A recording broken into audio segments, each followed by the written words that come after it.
Needless to say, I had access to a lot of information, but what I didn't have was access to all the behavior, right? Because medical information is kind of like a point in time, but I didn't know how I was spending my time, because you know from being ultra connected as you all are, how you spend your time is often captured in the devices you touch. So if I was going to become most connected, then I needed to actually look, and it wasn't a plan, it's just like what people talk about now. They don't talk about the health journey. What if I knew as much about my life as my phone does? Because your phone knows a lot about you. So I was using a lot of social media at the time, and every 2 years I do these photos, and I thought, people are going to get paid to be online. One day we might even have a president who literally is online, right? So if we think about our phone, your entire life is organized by categories. You just call them apps, and those apps live in your life categories online when you browse the App Store, right? Lifestyle, travel, etc. So I went to the App Store and I thought, how do I pull out all the information these apps know about my life? Because if you think about it, the phone knows who you're talking to, what you're listening to, how your health is, where you are, what direction it is, how fast it's moving, is it on, is it off, what the battery percentage is, when's the last time you talked to this person, when's the last time it knows everything, right? But we take it for granted because these apps use that information to make their experience better, but they don't use it to make you better. So I thought to myself, I need to figure out what these apps know about me. I thought, I'm going to use all of this information and I'm going to change who I am from the inside out, because I'm going to create my own lifestyle programs. I'm going to download some habits. So I knew what these programs were doing to me. I knew what these apps were affecting me, but I needed to engineer them in a way that they actually created habits outside of the phone that were similar to inside the phone. So what I did was, if I was at the mall and I spent more than $200 in a 15-minute span, or I was at the bar and I spent more than $30 in a half an hour, I would get a message pop up in my Google Glass that told me stop spending.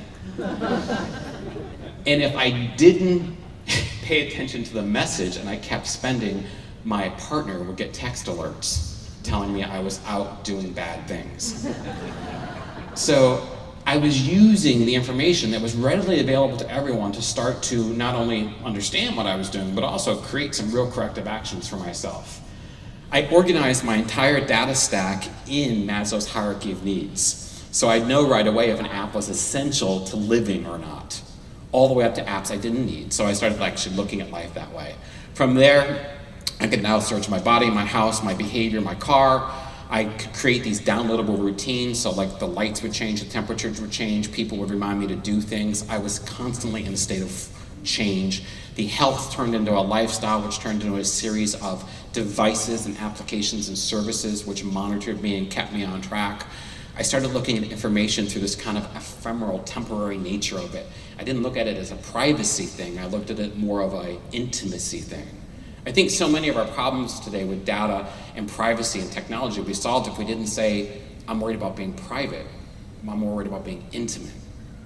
Because we connect to anyone in any way we want, indiscriminately, without even thinking about it, right? The intimacy of information. I have people who try to, friend me on 23andMe to see if I have cancer before they link into me. Like, you should know in order, get to know someone, you know what I mean? There's follow them on Instagram before you ask them for a phone number. There's just simple things we don't think about when it comes to information. And I could monitor my life and separate online behaviors from offline behaviors, so I could actually see a disconnect. Even though I wouldn't wear any technology to do these things, I could still see the benefits because of the technology around me. So my calendar to this day keeps things by order of time and time used. So time I spend, I schedule time to have space to create intimate relationships or have love. So I stopped valuing my schedule and started scheduling my values, right? And this is so important because I think we're sitting at the biggest single change in history ever. Because if you think about the technology that's come out in the last 2 years from all the manufacturers, Amazon, Apple, Google, they're getting rid of screens. And when you get rid of screens, you get rid of something that I had the benefit of, that I figured out how to hack, but other people might not, because the screen gives you choice.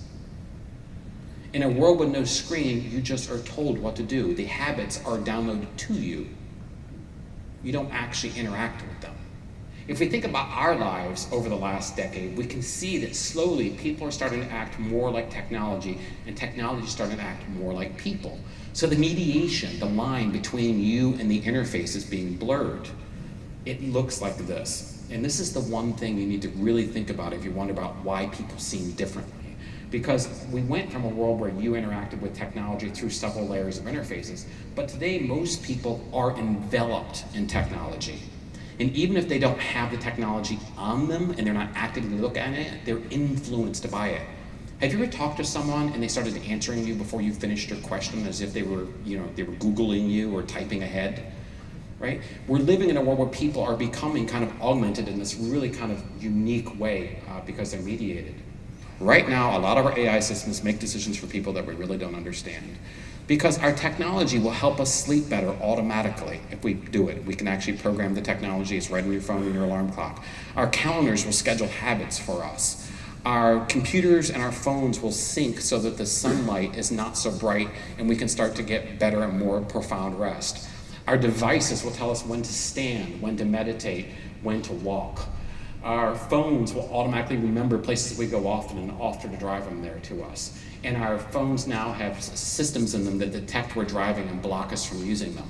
So habits are being created for us in real time. Facebook even has an AI that watches for if you seem to be depressed to let someone know that you might be suicidal. If we think about habit surveillance, as I mentioned earlier, Google just this week downloaded a suite of programs for you to monitor and start to hack and optimize your own habits. The information involved in collecting that is profound, but it's done under the guise of wellness, so it must be okay. But I think what's really interesting is where you look at where this is leading to, because on the same Google website, they talk about family wellness. They don't call it family surveillance. I call it that.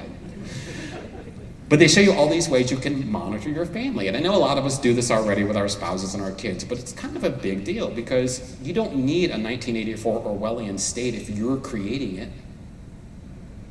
We don't need to worry about cameras on every post. We're doing it for them, right? And being digitally Amish isn't an option.